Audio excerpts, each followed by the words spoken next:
Tu n'as plus ta place ici, Madeleine. Elle l'a dit sans lever les yeux, sans colère, presque avec douceur, comme on annonce une décision déjà prise depuis longtemps. La phrase est tombée dans la cuisine, entre la table en bois et la bouilloire encore tiède, et tout s'est figé autour d'elle. La lumière du matin, la tasse à moitié vide, le tic-tac de l'horloge. J'ai senti le sol se retirer sous mes pieds, lentement, comme si ma maison s'éloignait de moi. Je me suis tenue droite, les mains sur la table. Sophie, ma belle-fille, repliait soigneusement un torchon, d'un geste calme, méthodique. Ce calme-là, c'était le pire. Il ne restait rien du ton doux qu'elle avait adopté ces dernières années, celui de la jeune femme attentionnée qui disait vouloir aider. Non, ce matin-là, elle ne jouait plus. Elle constatait. « Tu veux dire, pas aujourd'hui ?» ai-je murmuré. « Je veux dire tout le temps », répondit-elle sans me regarder. Puis elle ajouta, en rangeant la tasse, « Tu ne devrais même pas être encore ici, Madeleine. Cette maison, c'est celle de Paul maintenant. Et moi, je ne peux plus vivre avec ton ombre sur les murs. » Mon ombre. Elle parlait de moi comme d'une tache, une trace qu'il fallait effacer pour que la peinture soit propre. J'ai voulu répondre, protester, mais ma gorge s'est serrée. Les mots refusaient de sortir, étouffés sous des années de politesse, de silence, d'effort pour ne pas déranger. Alors j'ai simplement dit « Et Paul ?» Elle a haussé les épaules. « Paul est d'accord, il faut tourner la page, c'est mieux pour tout le monde. » J'ai cru que je n'avais pas bien entendu. Paul, mon fils, mon unique enfant, celui que j'avais porté seul 9 mois, celui pour qui j'avais cousu ses chemises d'école, celui dont j'avais payé les études en réparant des robes dans la cuisine, Paul était d'accord. Tournez la page. Je me suis assise. Les jambes ne suivaient plus. Sophie, elle, s'est déplacée avec aisance, comme si elle rejouait une scène déjà répétée. Elle a pris mes clefs sur le buffet. Je t'en rendrai une, ne t'inquiète pas. Juste celle du portail. Celle de la maison, non. C'est trop risqué avec les papiers, tu comprends? Je l'ai regardée longtemps. Elle n'avait pas 20 ans quand je l'ai rencontrée la première fois. Elle tremblait presque, à l'époque, quand elle m'appelait belle maman. Aujourd'hui, c'était moi qui tremblais. J'ai voulu parler de Jacques, de la maison qu'il avait construite de ses mains, des volets qu'il repeignait chaque printemps. Mais les souvenirs n'avaient plus de valeur ici. Sophie avait remplacé la mémoire par des devis, l'amour par des actes notariés. Elle a posé les clefs sur le plan de travail, puis elle a dit, d'un ton neutre, « Paul t'a trouvé une solution. Un petit appartement à louer, pas loin du centre. Il m'a demandé de t'aider à faire les cartons. On commencera demain matin. » Les cartons. Ce mot-là m'a transpercé. Faire les cartons de ma propre vie, sous la supervision de celle qui m'expulsait. Je n'ai rien dit. Je me suis levée, j'ai pris ma tasse, je l'ai rincée. Je l'ai posée à l'envers dans l'égouttoir, lentement, en silence. Je me suis retournée. « Tu penses que je suis un poids ?» ai-je demandé. Elle a hésité. Juste une seconde. Puis, comme soulagée d'enfin dire ce qu'elle pensait, « Oui, tu es un poids, Madeleine. Pour lui, pour nous, tu t'accroches au passé, et ça, c'est injuste. » J'ai senti quelque chose se casser en moi, un petit bruit sec, intérieur. Pas mon cœur, non. Il avait déjà connu pire. C'était plus profond. C'était le bruit qu'on entend quand la confiance meurt. J'ai quitté la cuisine. Dans le couloir, chaque meuble semblait me regarder comme un témoin impuissant. La photo du mariage de Paul et Sophie pendait de travers. Le cadre en argent, celui que Jacques et moi avions offert, brillait faiblement. Je l'ai redressé du bout des doigts, comme un dernier geste de dignité. Dans ma chambre, j'ai ouvert le tiroir de la table de nuit. Mon carnet noir y dormait, celui où j'avais noté les petites phrases, les remarques, les oublis. J'ai écrit la date, lentement. 12 mars, 9h47. Et dessous, elle m'a dit que je n'avais plus ma place, et pour la première fois, j'ai cru qu'elle avait raison. Parce que oui, sur le moment, je l'ai cru. J'ai cru que c'était moi le problème. Moi, la vieille, l'encombrante, celle qui reste trop longtemps, celle qu'on supporte par pitié. Je ne savais pas encore que ce n'était pas moi qui dérangeais, c'était ma mémoire, ma droiture, ma présence silencieuse dans une maison qu'ils avaient voulu s'approprier. Je suis restée assise longtemps sur le bord du lit, les mains sur les genoux. Dehors, un merle chantait. Je me suis dit que même lui, on finirait par lui dire un jour qu'il faisait trop de bruit. Quand la porte a claqué derrière Sophie, Le silence a résonné comme un verdict. J'ai regardé autour de moi. Tout semblait intact et pourtant tout avait disparu. Ma maison n'était plus à moi. Mon fils m'avait trahi sans un mot. Et moi, je n'avais plus ma place nulle part. Je n'ai pas pleuré. J'ai simplement fermé le carnet. Et dans ce claquement léger, j'ai compris que si ma place avait disparu chez eux, je la retrouverais ailleurs. Pas demain, pas tout de suite, mais un jour. Un jour, j'allais reprendre ma place. À ma façon. Avant qu'elle ne prononce cette phrase, avant que ma vie ne se réduise à des cartons, j'avais connu la douceur simple d'un foyer. Une vie sans éclat, mais pleine de ces petits gestes qui font tenir le monde. Un repas partagé, une table cirée, un mari qui rentre fatigué du travail et qui dit « bonsoir » d'une voix calme, comme une promesse. Je m'appelle Madeleine. J'ai eu 78 ans au printemps. Et si je ferme les yeux, je peux encore sentir l'odeur du pain chaud qui sortait du four le dimanche, celle du café que Jacques préparait à 6 heures précises et la rumeur du marché en bas de la rue. La vie était rythmée, ordonnée, paisible. Jacques était un homme de principe, rigoureux mais tendre. Nous nous étions rencontrés en 1968, dans une gare.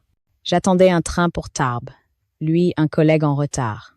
Il m'avait aidé à porter ma valise et à la fin du trajet, il m'avait offert un café au buffet. 3 ans plus tard, nous étions mariés. Nous avons acheté cette maison, rue des Acacias, avec nos économies et beaucoup de courage. Jacques l'avait rénovée de ses mains, pierre après pierre. J'y ai cousu des rideaux, planté des géraniums, élevé un fils. Tout ce que nous étions, tout ce que nous aimions, vivait dans ces murs. Paul est né un matin de février. Je me souviens encore du bruit de la pluie ce jour-là et du premier cri de mon enfant. Je me suis juré, en le tenant contre moi, qu'il ne manquerait jamais de rien. Et c'est ce que j'ai fait. Tout donné, tout supporté, tout choisi pour lui. J'ai travaillé 40 ans comme couturière, parfois la nuit, pour payer ses études. Jacques disait souvent « Tu as des doigts de magicienne ». Et Paul, quand il était petit, aimait s'endormir sur mes genoux pendant que je brodais. Je lui racontais des histoires inventées, des contes où les femmes finissaient toujours par triompher, non pas par la force, mais par la patience. Il était mon trésor. Le seul. Quand il a rencontré Sophie, il avait 26 ans. Elle, 23. Elle travaillait dans la même entreprise que lui, pleine d'ambition et de certitude. Je me souviens de son premier dîner à la maison. Elle était belle, bien coiffée, mais déjà distante. Elle m'avait apporté des macarons, posés dans une boîte dorée. Et Jacques avait murmuré après son départ. Elle est un peu froide, mais polie. Moi, j'avais senti autre chose. Un regard qui évalue, une façon de parler trop vite, sans jamais dire merci avec le cœur. Mais j'avais voulu y croire. Parce que quand on aime son enfant, on accepte ceux qu'il aime. J'ai mis du temps à comprendre qu'on peut aimer sans être accepté. Les premières années, tout allait bien. Il venait déjeuner le dimanche. Paul m'aidait à tailler les rosiers. Sophie discutait avec Jacques de placements et de projets. Moi, je préparais des clafoutis. Je mettais la belle nappe blanche, celle brodée pour mon mariage. C'était encore une maison vivante. Puis Jacques est tombé malade. Un cancer du pancréas. 6 mois. 6 mois de lutte, de silence, de prière. Sophie venait rarement à l'hôpital. Elle disait que ces choses-là la déprimaient. Alors j'étais seule. Seule avec la peur, les médicaments, les papiers. Et Paul, pris entre 2 mondes, celui de son épouse et celui de sa mère. Quand Jacques est parti, j'ai senti la maison se vider d'un seul coup. Même l'air semblait plus lourd. C'est Paul qui m'a proposé de venir habiter chez eux quelque temps. Le temps de te remettre, maman. Tu seras avec nous, tu verras, ça te fera du bien. Je n'ai pas hésité. J'ai cru à cette main tendue. J'ai vendu quelques meubles, loué la maison à un couple de jeunes, pris mes valises, et j'ai emporté avec moi un petit cadre, la photo de mon mariage, posée sur ma table de nuit depuis 40 ans. Le premier soir chez eux, j'ai ressenti quelque chose d'étrange.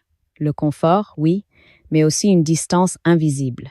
Tout était trop blanc, trop ordonné. Sophie m'avait installé dans une chambre impeccable, avec des coussins assortis, mais rien n'avait d'âme. J'avais posé le cadre sur la table de chevet. Le lendemain, il avait disparu. Je l'ai retrouvé dans un tiroir. Quand je lui ai demandé pourquoi, elle a souri. Je voulais aérer un peu, Madeleine. Ça faisait un peu triste, cette photo d'un couple ancien, Un couple ancien. C'est ainsi que mon mariage était devenu un souvenir gênant dans un décor moderne. Et moi, la vieille nappe qu'on replie avant les invités. Mais je n'ai rien dit, parce qu'on ne veut pas déranger, parce qu'on se dit toujours que ce n'est qu'un malentendu, que les jeunes ne savent pas. Et puis, il y avait Paul. Paul qui disait « Sois patiente, maman, elle est un peu nerveuse ces temps-ci. » Alors j'ai été patiente. Trop, sans doute. Aujourd'hui, en y repensant, je me dis que ma faute, ce n'était pas d'avoir trop aimé.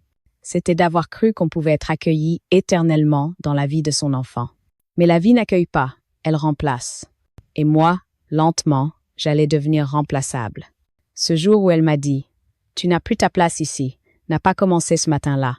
Il avait commencé bien avant. Le jour où j'ai rangé ma photo pour éviter un conflit. Le jour où j'ai cessé de dire chez moi. Le jour où j'ai pensé que ma présence devait être justifiée. Oui, j'ai compris trop tard. Mais il me restait encore quelque chose. La mémoire des faits. Et la mémoire, c'est un territoire qu'on ne me prendrait plus jamais. Au début, ce n'était que des détails. Des riens, pensais-je. Des ajustements nécessaires à la vie à trois, comme disait Paul. Mais c'est souvent ainsi que commence la dépossession, par de petites choses si banales qu'on les laisse passer jusqu'au jour où l'on comprend qu'elles formaient un plan. La première fois, ce fut pour la cuisine. Sophie m'avait demandé, gentiment, « Madeleine, tu veux bien éviter de cuisiner trop gras? Paul surveille son cholestérol. » J'ai hoché la tête. Mais le lendemain, elle avait vidé le placard. Les bocaux, les confitures maison, le vieux moulin à café de Jacques, tout avait disparu. À la place des produits bio, tous identiques, alignés comme des soldats. Le dimanche suivant, elle avait préparé le déjeuner seule, sans me prévenir. Quand j'ai voulu mettre la table, elle m'a dit « Non, laisse, je m'en occupe. Tu risques de te fatiguer. » Et j'ai entendu, sous cette douceur, « Tu risques d'être de trop. » Ensuite, il y a eu la clé. Je la portais depuis toujours sur un petit porte-clés en forme de cœur, cadeau de Jacques. Un soir, je l'ai cherché. Disparu. Quand j'ai demandé à Sophie, elle a répondu sans lever les yeux. « Ah oui, j'ai fait faire un double. C'est plus sûr si on doit fermer de l'extérieur quand tu oublies. » Quand tu oublies. Ce tu avait glissé entre nous comme une lame fine.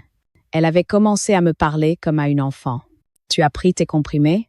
Tu ne veux pas faire une sieste? Tu es sûr d'avoir bien éteint le gaz? » Tout cela dit avec un sourire poli, une voix douce. Mais derrière chaque mot, je sentais l'enfermement. Le ton des gens qui préparent votre mise sous tutelle, enrobé d'attention. Je notais tout dans mon carnet noir. Pas par vengeance, pas encore, mais pour ne pas devenir folle.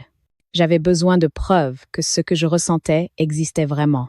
Alors j'écrivais « Lundi, elle a repris la clé. Jeudi, elle a déplacé mes affaires.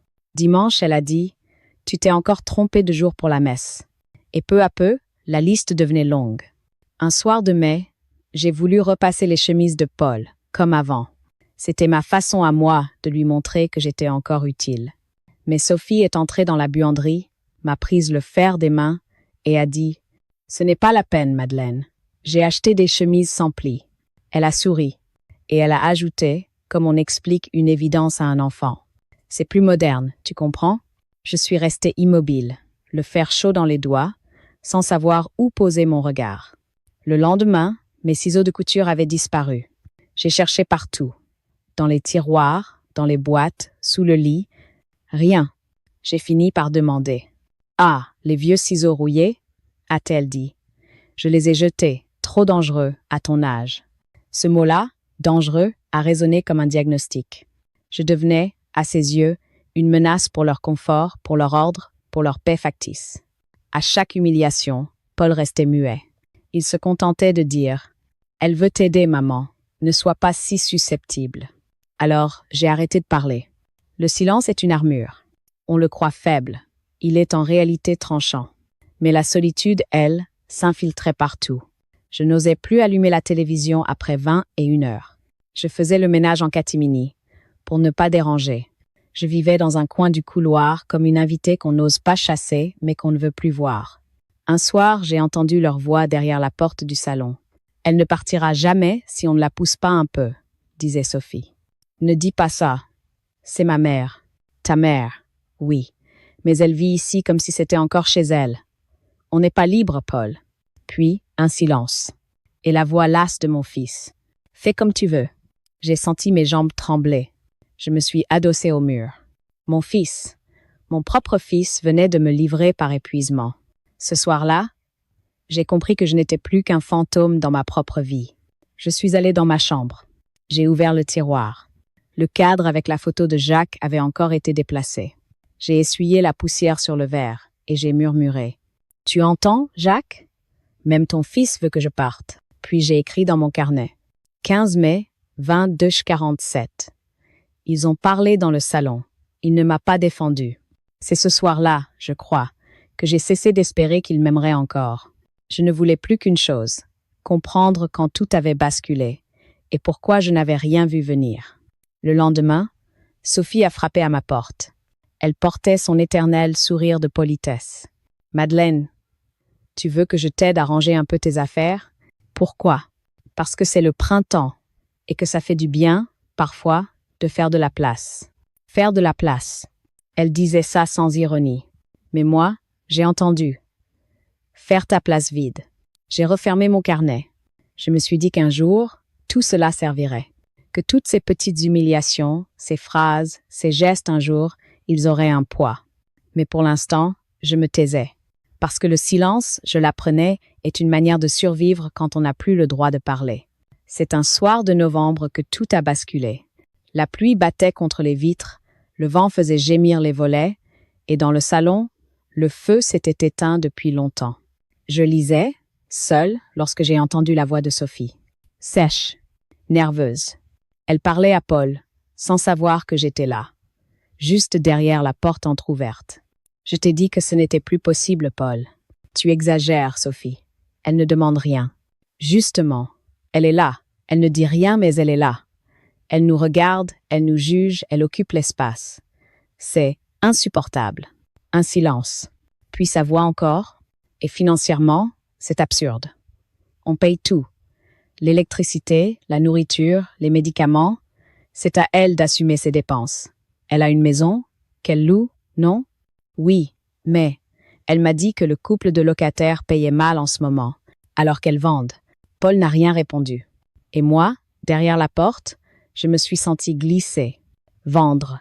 Elle voulait que je vende notre maison, celle que Jacques avait bâtie, celle où Paul avait fait ses premiers pas, celle où chaque pierre portait une trace de nous. Je suis montée dans ma chambre sans bruit. J'ai ouvert mon carnet noir et j'ai écrit « Ce soir, elle a dit qu'elle vende ». Comme si j'étais déjà morte. Le lendemain matin, j'ai trouvé sur la table du salon un dossier, cartonné, beige, avec un stylo posé dessus. Une étiquette indiquait « Proposition de vente, Maison Delmas ». J'ai ouvert.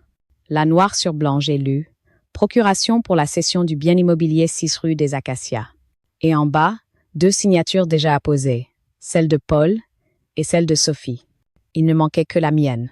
J'ai senti le sang battre dans mes tempes. J'ai lu chaque ligne avec une lenteur méthodique pour être sûre de ne pas rêver. Il voulait vendre ma maison sans m'en parler, sous prétexte d'un placement plus rentable, d'un projet commun de réinvestissement. Tout était formulé avec soin, calcul, froideur. Mon nom y apparaissait à peine, entre parenthèses, usufruitière, susceptible de renoncer à ses droits au profit du couple Roussel. Je me suis assise. Les mains tremblaient. Puis je me suis levée, droite, comme dans un réflexe d'instinct. J'ai pris une photo du document, puis une autre du dossier fermé. J'ai noté l'heure, 9h12, et j'ai ajouté dans mon carnet. Procuration, 9h12, tentative de vente sans consentement. Signature Paul et Sophie confirmée. Je savais désormais qu'il ne s'agissait plus de simples humiliations. C'était un acte délibéré. Une trahison légale, froide, presque professionnelle. Le soir, à table, j'ai attendu. Sophie a servi le dîner avec ce sourire d'hôtesse qu'elle arborait dans les bons jours. « Alors, Madeleine, tu as vu les papiers ?» J'ai levé les yeux. « Oui. C'est une belle occasion, non? Le marché est bon. Et puis, à ton âge, une maison, c'est un fardeau. Tu crois? Évidemment. On pourrait investir dans quelque chose de plus utile. » Elle avait posé le mot « utile » comme une gifle. Dans sa bouche, il signifiait profit. Pour moi, il signifiait mémoire. Jacques aurait ri, lui, de cette idée d'utilité. Il disait souvent, « Ce qui vaut, c'est ce qui dure. » Mais dans leur monde, plus rien ne durait, ni les objets, ni les promesses, ni les mères. J'ai demandé calmement, « Et si je refuse ?» Elle a souri, un sourire qui ne contenait plus rien d'humain. « Tu ne peux pas. Paul a déjà signé, et tout est prêt chez le notaire. » Je me suis tournée vers mon fils. Il a baissé les yeux. J'ai compris. Le poids de sa honte le tenait courbé. Alors je me suis levée, sans un mot. J'ai quitté la table.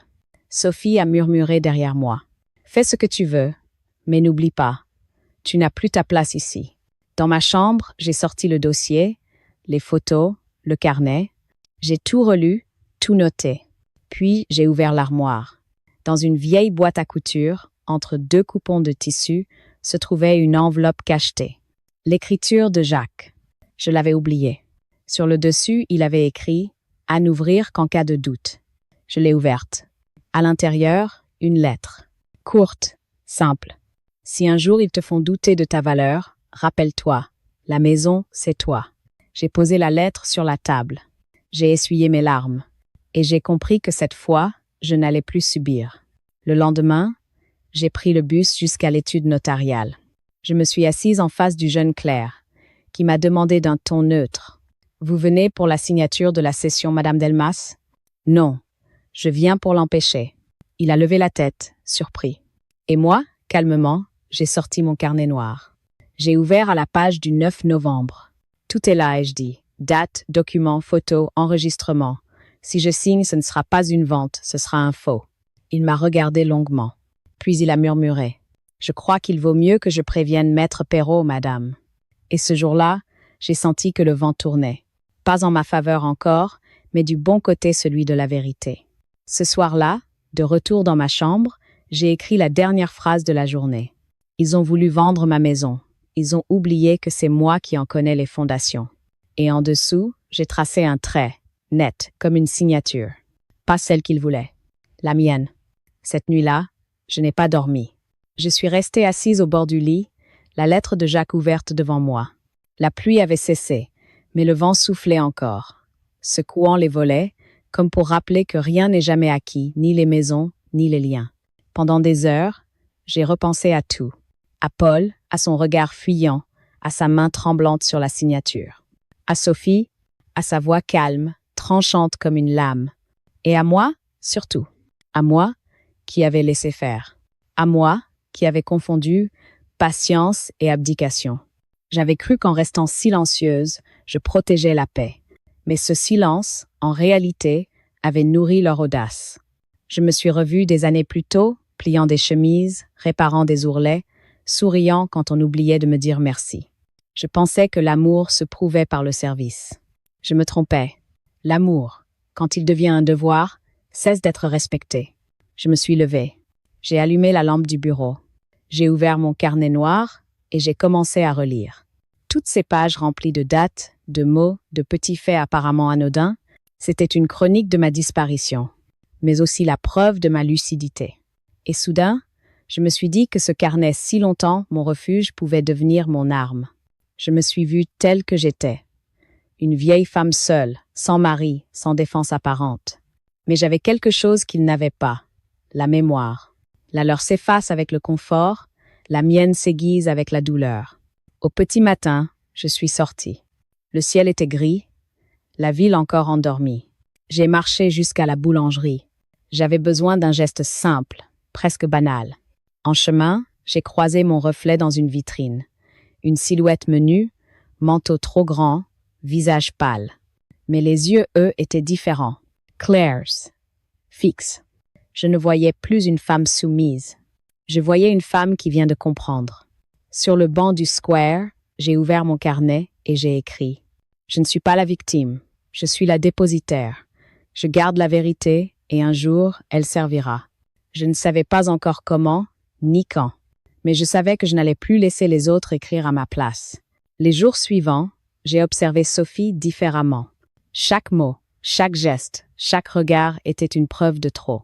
Quand elle déplaçait mes affaires, je notais. Quand elle signait un courrier à mon nom, je photographiais. Je gardais tout. pas par vengeance, par méthode. Paul, lui, s'éloignait. Il ne dînait plus avec moi. Je l'entendais rire avec Sophie derrière la porte. Parfois, je surprenais un éclat de voix, puis un silence gêné. Je savais qu'il doutait, qu'il avait honte, mais il ne faisait rien. Et dans son inaction, il devenait complice. Une nuit, j'ai rêvé de Jacques. Il était assis dans le jardin, sous le lilas, celui qu'il avait planté pour nos 10 ans de mariage. Il me disait simplement « Tu es plus forte que tu ne le crois, Madeleine, mais tu t'es oubliée trop longtemps. » Je me suis réveillée en larmes, et j'ai compris que cette phrase n'était pas un rêve. C'était un rappel. Le lendemain, j'ai commencé à trier mes papiers. Les relevés de compte, les lettres, les reçus, les documents de propriété, tout ce qu'ils pensaient endormi dans des classeurs jaunis, je les ressortis. Je relisais, annotais, classais. Je voulais comprendre à quel moment ils avaient commencé à m'effacer juridiquement. Et j'ai découvert qu'ils avaient déjà modifié l'adresse de correspondance pour certaines factures. Petite manipulation administrative, invisible mais calculée. Leur plan était clair. Me rendre inoffensive en me privant de toute trace. Mais j'avais gardé des doubles. Et cette minutie, que Sophie appelait maniaquerie de vieille, allait devenir ma meilleure alliée. Un après-midi, je suis passée devant la maison où j'avais vécu avec Jacques. Les locataires étaient partis depuis peu. Les volets fermés, la façade un peu sale, mais elle était toujours là. Ma maison. Je me suis arrêtée, j'ai posé la main sur le mur. La pierre était froide, mais j'ai senti le cœur battre sous mes doigts. Je me suis juré de ne plus jamais la laisser disparaître. J'ai sorti mon téléphone, pris une photo. Puis j'ai écrit « Maison rue des Acacias, propriété encore enregistrée à mon nom. Ils ne savent pas que je sais. » Ce jour-là, la peur a changé de camp. Elle n'était plus en moi. Elle commençait, lentement, à s'installer chez eux. Le soir, en rentrant, j'ai trouvé Sophie dans le salon. Elle regardait la télévision, un verre de vin à la main. Je me suis approchée, sans bruit, et j'ai dit « Sophie, as-tu déjà pensé à ce qu'il se passerait si quelqu'un venait à contester la vente ?» Elle a sursauté. « Quoi? Pourquoi tu dis ça? » « Pour rien. Juste une question de principe. » Elle m'a dévisagée, méfiante. Et pour la première fois, j'ai vu une lueur d'inquiétude dans ses yeux. Je suis montée dans ma chambre. J'ai souri. Oui, je venais de semer la première graine du doute. Cette nuit-là, j'ai refermé mon carnet en écrivant « Il pense que je dors. En réalité, je prépare. » Et pour la première fois depuis des mois, j'ai dormi profondément. Pas comme une femme apaisée, comme une femme armée. Les jours qui ont suivi, je les ai vécus comme un long hiver intérieur, mais un hiver clair. Fini les illusions. Je n'étais plus une mère hébergée, j'étais une femme en lutte. Pas une lutte criée, non. Une lutte administrative, froide, méticuleuse. Celle qu'on mène avec un stylo et un carnet. Je me levais tôt, avant que Sophie ne descende. Je prenais mon café seul, à la lueur pâle de la lampe, et j'ouvrais mes dossiers. Tout ce qu'ils ignoraient, c'est qu'en 40 ans de couture, j'avais appris la précision. Pas un fil ne dépasse, pas une erreur ne reste visible. J'ai appliqué cette même rigueur à ma défense. La première étape fut le notaire. Maître Perrault, un homme aux cheveux gris, le regard doux, que Jacques appréciait beaucoup.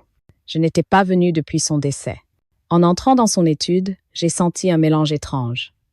La honte d'avoir attendu si longtemps et la fierté d'enfin être là. Il m'a accueilli avec chaleur. Madeleine Delmas. Voilà un nom que je n'avais pas entendu depuis trop longtemps. J'ai souri. Il faut croire que les femmes silencieuses finissent toujours par revenir avec un dossier. Il a ri doucement. Racontez-moi. Je lui ai tout dit. Pas les émotions, les faits. La procuration, les signatures, le dossier laissé sur la table. Et mon carnet, que je lui ai posé devant lui comme une pièce à conviction. Il l'a ouvert, feuilleté, lentement. Puis il a murmuré. Vous avez noté les dates? Toutes. Vous avez des preuves écrites, des copies, des photos? Oui. J'ai tout archivé. Il m'a regardé longuement.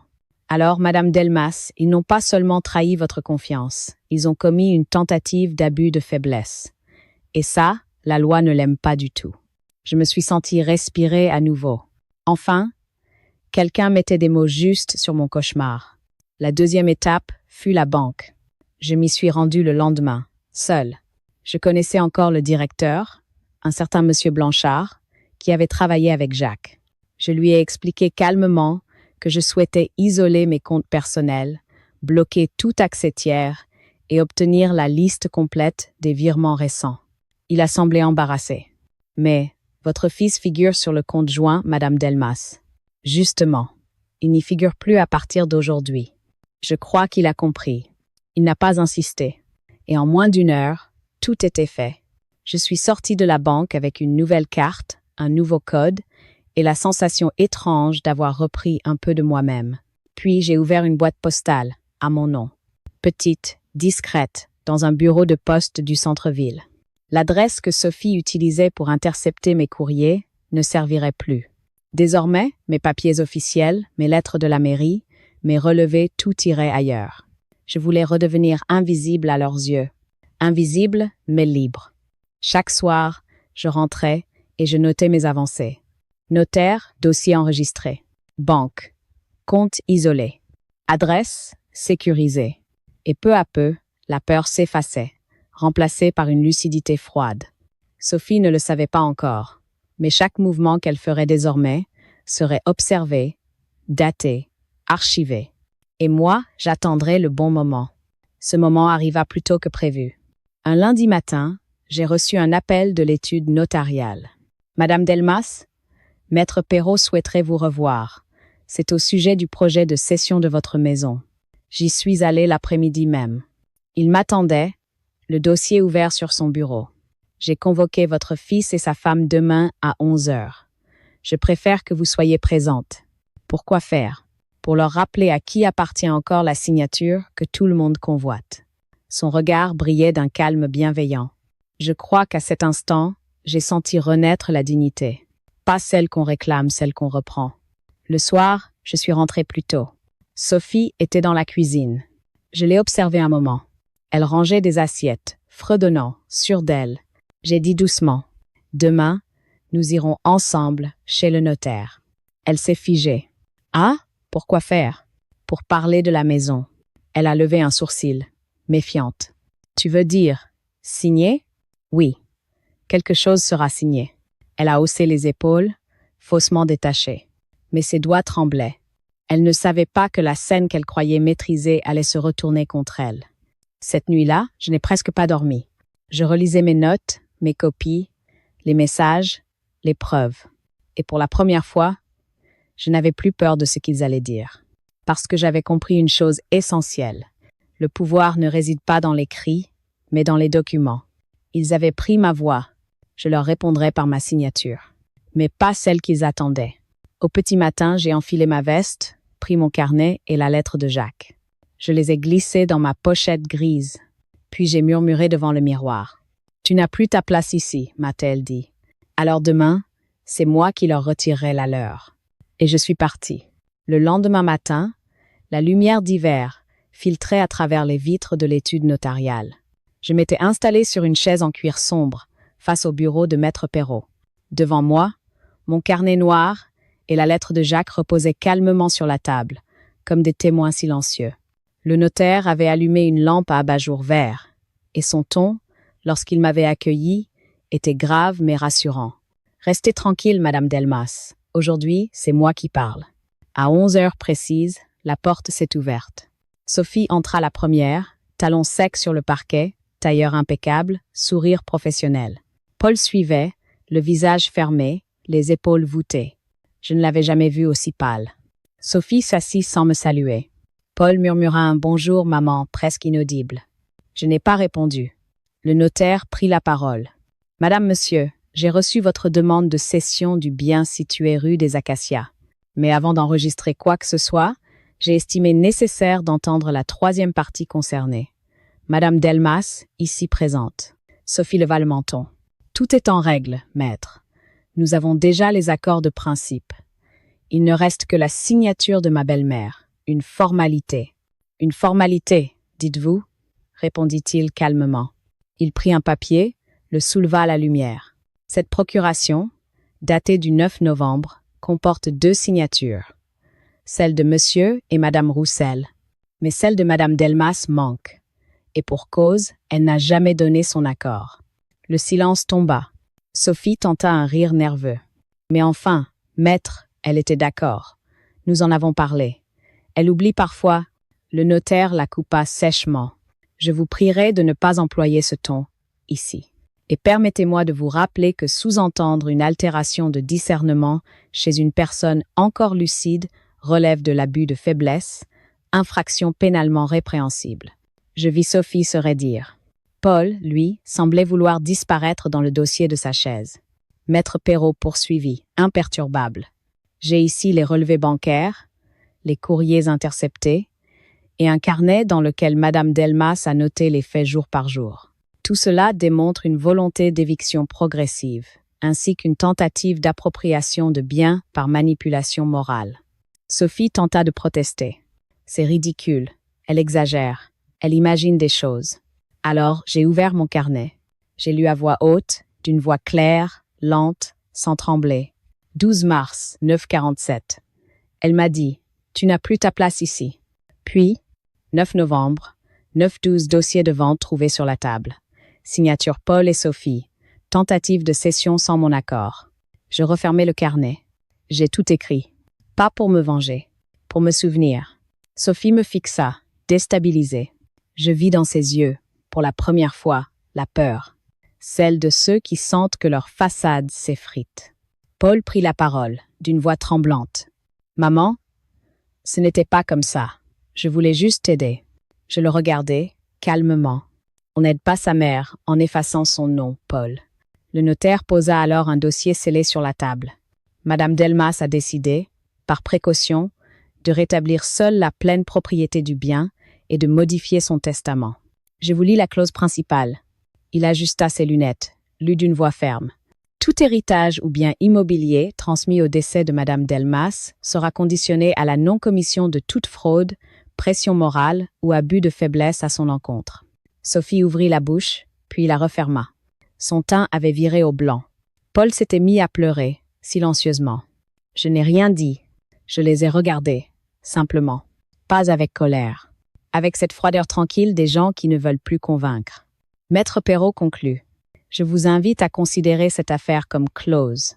Et je vous conseille vivement, Madame Roussel, de vous abstenir de tout contact agressif envers votre belle-mère à l'avenir. Sophie se leva brusquement. Nous verrons bien. Oui, dis-je doucement, vous verrez. Parce que cette fois, j'ai signé. Elle partit sans se retourner. Paul resta un instant. Il voulut parler, puis s'en alla, tête basse. Quand la porte se referma, Maître Perrault posa la main sur mon dossier. Vous venez de récupérer beaucoup plus qu'une maison, Madame Delmas. Je sais. J'ai récupéré mon nom. En sortant, la lumière m'a ébloui. Le ciel était clair, lavé par la pluie. Je me suis arrêtée sur le trottoir, la pochette contre moi. Les gens passaient, indifférents. Moi, je sentais le vent sur mon visage. Et dans ce vent, il y avait quelque chose de Jacques, une force invisible, simple, droite. Je me suis dit que la justice, parfois, ne fait pas de bruit. Elle s'écrit. Et aujourd'hui, elle venait d'être signée. Les jours qui suivirent la confrontation furent d'un calme étrange, presque irréel. Comme après un orage quand le ciel paraît trop bleu et que le silence résonne plus fort que le tonnerre. Je n'avais plus rien à prouver, mais tout à constater. Sophie et Paul ne m'adressèrent plus la parole. Ils passaient dans le couloir comme des ombres pressées. Plus de bonjour, plus de tu veux du café, Madeleine? Seulement des portes qui claquent, des soupirs étouffés, des repas pris en silence. Je ne cherchais pas à renouer. Mon rôle n'était plus celui d'une mère suppliante. Je n'étais plus leur victime, j'étais leur témoin. Le jeudi, un huissier remit officiellement les documents de révision notariale. Je les ai vus, dans le salon, déchirer l'enveloppe et parcourir les pages. Leur visage a changé de couleur à mesure qu'ils lisaient. Paul s'est levé d'un bond. « C'est pas possible. Elle ne peut pas faire ça. » Et Sophie, d'un ton sec. « Elle l'a fait. » Je suis entrée calmement. « Oui, je l'ai fait. Et tout est légal. La maison est désormais hors de portée. Et ma succession sera conditionnée à ma tranquillité. » Sophie a éclaté de rire, nerveusement. « Tu crois que ça t'empêchera de vieillir seule? » Je l'ai regardée dans les yeux. Vieillir seule, c'est moins grave que mourir trahi. Elle a baissé la tête. Et Paul, mon fils, n'a pas bougé. Ce silence-là, je l'ai reçu comme un adieu. La maison s'est vidée en quelques jours. Leurs affaires, leurs rires, leurs disputes, Tout a disparu. Leur absence faisait du bruit, mais c'était un bruit supportable, presque doux. Le calme après la guerre. Un matin, j'ai trouvé une enveloppe sur la table de la cuisine. L'écriture de Paul. Dedans, une feuille pliée en deux. Je ne sais plus comment t'aimer, maman. J'ai voulu arranger, simplifier. Je me rends compte aujourd'hui que j'ai signé contre toi. Sophie est partie chez sa sœur. Je vais réfléchir. Pardonne-moi si tu peux. Je suis restée debout longtemps, la lettre entre les mains. Pas de larmes, seulement ce vide propre, celui de la vérité nue. Je n'ai pas répondu. Certains pardons ne se disent pas. Ils se construisent lentement, dans le silence. Les voisins vinrent prendre des nouvelles. Je n'avais rien dit à personne. Mais dans les petites villes, les choses se savent sans qu'on parle. Madame Théron, celle du numéro 7, m'apporta un gâteau. On a entendu dire que vous aviez fait mettre les choses au clair. Il fallait du courage. Je souris, simplement. Le courage, vous savez, c'est souvent de ne rien dire au bon moment. Elle hocha la tête, comme si elle comprenait. Petit à petit, la maison reprit vie. J'ai ouvert les volets, lavé les rideaux, rangé les papiers dans une grande chemise grise que j'ai étiquetée « Vérité ». Chaque geste était une réparation. La poussière partait, la honte aussi. Quelques semaines plus tard, j'ai reçu un appel du notaire. « Madame Delmas ?» Paul est venu me voir. Il m'a demandé s'il pouvait retirer sa signature du dossier de vente. Il souhaite aussi savoir si vous accepteriez une rencontre en terrain neutre. J'ai réfléchi un instant. Dites-lui que je ne refuse pas. Mais pas ici. Pas dans une maison où les mots ont servi d'armes. Nous nous sommes revus au café de la place, un jeudi après-midi. Il avait maigri. Son regard, fatigué, cherchait le mien. Il a posé ses mains sur la table. « Tu avais raison, maman. J'ai voulu te protéger, mais j'ai fini par t'effacer. » Je l'ai écouté sans l'interrompre. Puis j'ai dit « Tu ne m'as pas effacé. Tu m'as juste forcé à réapparaître. » Il a baissé la tête. « Sophie ne comprend pas. Elle dit que tu nous as humiliés. » « Non, Paul. C'est la vérité qui vous a humiliés. Pas moi. » Il a hoché la tête, en silence. Nous avons parlé peu. Mais quand il est parti, il m'a embrassé sur le front. Et j'ai su que quelque chose s'était fissuré dans son orgueil. Les mois ont passé. Sophie n'a jamais remis les pieds à la maison. Paul venait de temps en temps, seul, déposer des fleurs devant le portail, repartait. Je ne lui ouvrais pas toujours. Il fallait du temps. Le pardon, c'est une couture délicate. Trop tôt, ça déchire encore. Mais un matin de juin, j'ai reçu une carte postale. Une photo de la mer. Au dos, quelques mots d'une écriture que je connaissais bien. Je vais mieux. Merci de m'avoir appris à signer pour comprendre, Paul. J'ai souri, parce qu'il avait compris, parce que Jacques, quelque part, aurait été fier. Et parce que, malgré tout, la vie continuait. Ce soir-là, en refermant les volets, j'ai entendu le lilas frémir. L'air sentait le propre, le neuf, le calme. La maison, débarrassée de leurs pas, respirait enfin. Et moi, je me suis dit que, oui, tout cela avait eu un prix, mais que ce prix était juste. J'ai ouvert mon carnet bleu, celui qui avait remplacé le noir, et j'ai écrit « Ils sont partis, mais moi je suis restée. Et c'est moi, maintenant, qui décide de qui a sa place ici. » Les saisons ont passé. Les murs de la maison ne portaient plus d'écho hostile. Seulement des bruits doux, le tic-tac de l'horloge, le craquement du bois, le chant du vent sous les tuiles. J'avais retrouvé ma respiration. Je ne vivais plus dans l'attente. Je me levais tôt, j'ouvrais les volets, je préparais mon café. Puis je marchais dans le jardin, en robe de laine, les mains autour d'une tasse chaude.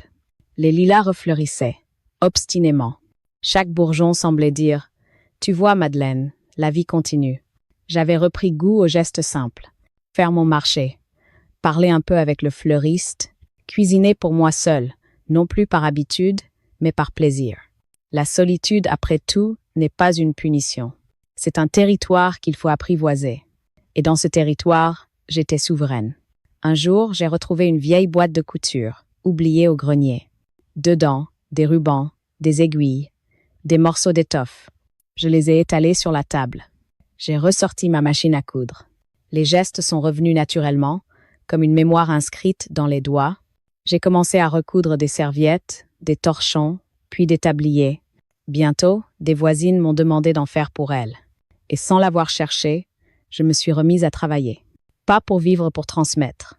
Les après-midi, des enfants venaient s'asseoir autour de la table. Je leur apprenais à enfiler un fil, à faire un point droit, à ne pas se décourager quand le tissu se froisse. Ils m'appelaient Madame Madeleine, et leur rire emplissait la maison. J'ai compris alors que j'avais trouvé une autre forme de famille, celle qu'on choisit, celle qui ne demande rien, celle qui se construit à coups d'aiguille et de patience. Paul m'écrivait parfois, des lettres sobres, sans phrases inutiles. Je pense à toi. J'ai quitté mon poste. Je refais ma vie plus simple. J'espère que tu vas bien. Je répondais, brièvement. Je vais bien. La maison tient debout. Moi aussi. Nous ne parlions plus du passé. C'était mieux ainsi. Le pardon ne se décrète pas. Il se pratique dans la distance. Au printemps, j'ai reçu un appel inattendu de Maître Perrault. Madame Delmas, votre fils est venu modifier son testament. Il souhaite que tout ce qu'il héritera un jour serve à créer une maison des aînés dans votre ville. Il m'a dit que c'était votre idée. Autrefois. J'ai souri. Oui, c'était vrai. Jacques et moi en parlions souvent. Une maison ouverte où les vieilles femmes pourraient vivre ensemble, libres, sans dépendre de personne. Une maison de lumière et de dignité. J'ai raccroché. Et pour la première fois depuis longtemps, j'ai pleuré pas de tristesse, mais d'apaisement. Paul, enfin, rendait à la mémoire ce qu'elle lui avait appris. Un matin d'avril, j'ai pris le train pour la mer. Je n'y étais pas retournée depuis Jacques. J'ai marché sur la plage, les pieds dans le sable froid, l'air salé, les mouettes, toute la rumeur des vagues, tout cela avait la couleur du souvenir. J'ai sorti mon carnet bleu et j'ai écrit. Je ne suis pas partie pour fuir, mais pour vérifier que je pouvais respirer sans eux. Et oui, je respirais, amplement, sans rancune, sans amertume. La justice était passée, non par la loi seule, mais par le silence. Ce silence que j'avais apprivoisé comme une arme, puis comme un ami. En rentrant, j'ai retrouvé la maison baignée de lumière. Sur la table, un bouquet de lilas. Une carte, encore. De Paul, cette fois-ci avec une photo, lui, debout devant un bâtiment en travaux. Au dos, ces mots. Pour toi, maman. Elle portera ton nom. Je me suis assise, j'ai caressé la carte du bout des doigts, je l'ai glissée dans mon carnet bleu, entre la première page « Ne plus écrire contre » mais « pour » et la dernière encore blanche. Parce que la fin, désormais, m'appartenait. Chaque soir, avant de me coucher, je posais la main sur le mur du salon. Les pierres tièdes sous mes doigts me rappelaient Jacques. Je lui parlais doucement. « Tu vois, mon amour, j'ai tenu bon. Ils ont voulu me chasser, mais c'est moi qui les ai rendus à eux-mêmes. Je n'attendais plus rien de la vie, sinon le calme. Et ce calme, enfin, était venu. Je me suis regardée dans le miroir du couloir. Le visage ridé, oui, mais lumineux. Et je me suis dit, on ne perd jamais pour rien. Ce qu'on reconstruit soi-même ne peut plus être volé. Les voisins vinrent prendre des nouvelles. Je n'avais rien dit à personne. Mais dans les petites villes, les choses se savent sans qu'on parle. Madame Théron, celle du numéro 7, m'apporta un gâteau. On a entendu dire que vous aviez fait mettre les choses au clair. Il fallait du courage. Je souris, simplement. Le courage, vous savez, c'est souvent de ne rien dire au bon moment. Elle hocha la tête, comme si elle comprenait. Petit à petit, la maison reprit vie. J'ai ouvert les volets, lavé les rideaux, rangé les papiers dans une grande chemise grise que j'ai étiquetée « Vérité ». Chaque geste était une réparation. La poussière partait, la honte aussi. Quelques semaines plus tard, j'ai reçu un appel du notaire. « Madame Delmas, Paul est venu me voir. Il m'a demandé s'il pouvait retirer sa signature du dossier de vente. Il souhaite aussi savoir si vous accepteriez une rencontre en terrain neutre. » J'ai réfléchi un instant. Dites-lui que je ne refuse pas. Mais pas ici. Pas dans une maison où les mots ont servi d'armes. Nous nous sommes revus au café de la place, un jeudi après-midi. Il avait maigri. Son regard, fatigué, cherchait le mien. Il a posé ses mains sur la table. « Tu avais raison, maman. J'ai voulu te protéger, mais j'ai fini par t'effacer. » Je l'ai écouté sans l'interrompre. Puis j'ai dit « Tu ne m'as pas effacé. Tu m'as juste forcé à réapparaître. » Il a baissé la tête. « Sophie ne comprend pas. Elle dit que tu nous as humiliés. » Non, Paul. C'est la vérité qui vous a humilié. Pas moi. Il a hoché la tête, en silence. Nous avons parlé peu. Mais quand il est parti, il m'a embrassé sur le front. Et j'ai su que quelque chose s'était fissuré dans son orgueil. Les mois ont passé.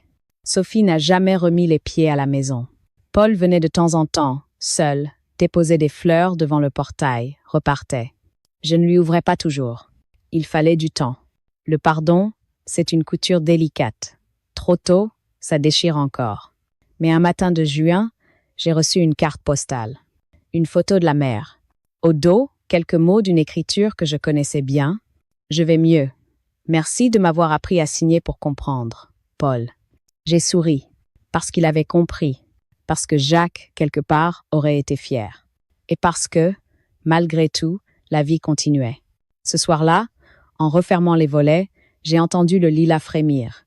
L'air sentait le propre, le neuf, le calme. La maison, débarrassée de leurs pas, respirait enfin.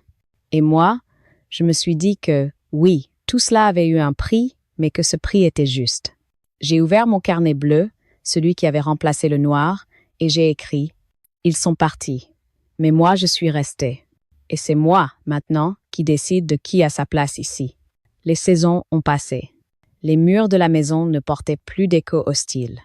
Seulement des bruits doux, le tic-tac de l'horloge, le craquement du bois, le chant du vent sous les tuiles. J'avais retrouvé ma respiration.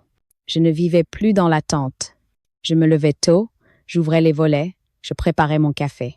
Puis je marchais dans le jardin, en robe de laine, les mains autour d'une tasse chaude. Les lilas refleurissaient, obstinément. Chaque bourgeon semblait dire « Tu vois, Madeleine, la vie continue. » J'avais repris goût aux gestes simples. Faire mon marché, parler un peu avec le fleuriste, cuisiner pour moi seul, non plus par habitude, mais par plaisir. La solitude, après tout, n'est pas une punition. C'est un territoire qu'il faut apprivoiser. Et dans ce territoire, j'étais souveraine. Un jour, j'ai retrouvé une vieille boîte de couture, oubliée au grenier. Dedans, des rubans, des aiguilles, des morceaux d'étoffe. Je les ai étalés sur la table. J'ai ressorti ma machine à coudre. Les gestes sont revenus naturellement, comme une mémoire inscrite dans les doigts. J'ai commencé à recoudre des serviettes, des torchons, puis des tabliers. Bientôt, des voisines m'ont demandé d'en faire pour elles. Et sans l'avoir cherché, je me suis remise à travailler. Pas pour vivre, pour transmettre. Les après-midi, des enfants venaient s'asseoir autour de la table. Je leur apprenais à enfiler un fil, à faire un point droit, à ne pas se décourager quand le tissu se froisse. Ils m'appelaient Madame Madeleine, et leur rire emplissait la maison. J'ai compris alors que j'avais trouvé une autre forme de famille, celle qu'on choisit, celle qui ne demande rien, celle qui se construit à coups d'aiguille et de patience. Paul m'écrivait parfois, des lettres sobres, sans phrases inutiles. Je pense à toi. J'ai quitté mon poste. Je refais ma vie plus simple. J'espère que tu vas bien. Je répondais, brièvement. Je vais bien. La maison tient debout. Moi aussi. Nous ne parlions plus du passé. C'était mieux ainsi. Le pardon ne se décrète pas. Il se pratique dans la distance. Au printemps, j'ai reçu un appel inattendu de Maître Perrault. Madame Delmas, votre fils est venu modifier son testament. Il souhaite que tout ce qu'il héritera un jour serve à créer une maison des aînés dans votre ville. Il m'a dit que c'était votre idée. Autrefois. J'ai souri. Oui, c'était vrai. Jacques et moi en parlions souvent. Une maison ouverte où les vieilles femmes pourraient vivre ensemble, libres, sans dépendre de personne. Une maison de lumière et de dignité. J'ai raccroché. Et pour la première fois depuis longtemps, j'ai pleuré pas de tristesse, mais d'apaisement. Paul, enfin, rendait à la mémoire ce qu'elle lui avait appris. Un matin d'avril, j'ai pris le train pour la mer. Je n'y étais pas retournée depuis Jacques.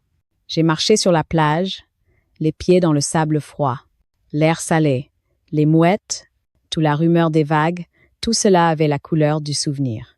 J'ai sorti mon carnet bleu et j'ai écrit. Je ne suis pas partie pour fuir, mais pour vérifier que je pouvais respirer sans eux. Et oui, je respirais, amplement, sans rancune, sans amertume. La justice était passée, non par la loi seule, mais par le silence. Ce silence que j'avais apprivoisé comme une arme, puis comme un ami. En rentrant, j'ai retrouvé la maison baignée de lumière. Sur la table, un bouquet de lilas. Une carte, encore. De Paul, cette fois-ci avec une photo, lui, debout devant un bâtiment en travaux. Au dos, ces mots. Pour toi, maman. Elle portera ton nom. Je me suis assise, j'ai caressé la carte du bout des doigts, je l'ai glissée dans mon carnet bleu, entre la première page ne plus écrire contre, mais pour, et la dernière encore blanche. Parce que la fin, désormais, m'appartenait.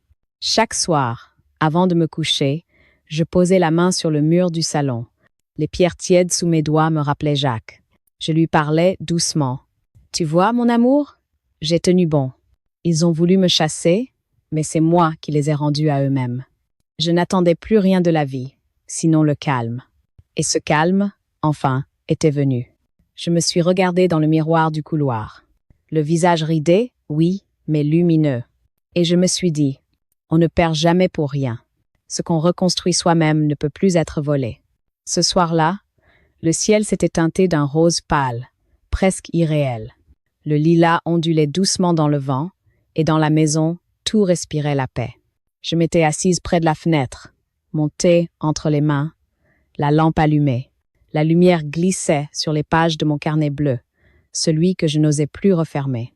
Parce qu'à chaque fois que j'y écrivais une phrase, j'avais le sentiment d'ajouter une pierre à ma liberté retrouvée. Sur la table à côté, il y avait la lettre de Paul, la dernière, et une photo de la nouvelle Maison des aînés, Madeleine Delmas. Mon nom écrit en lettres dorées, sur une façade blanche. Ce nom qu'ils avaient voulu effacer du testament, du cœur, de la mémoire, il brillait maintenant au soleil, au-dessus d'une porte ouverte. J'ai souri. Pas de fierté, non, juste de reconnaissance. Parce que la vie, parfois, finit par rendre à chacun ce qu'il mérite, mais sans bruit. Je me suis levée, j'ai ouvert la fenêtre.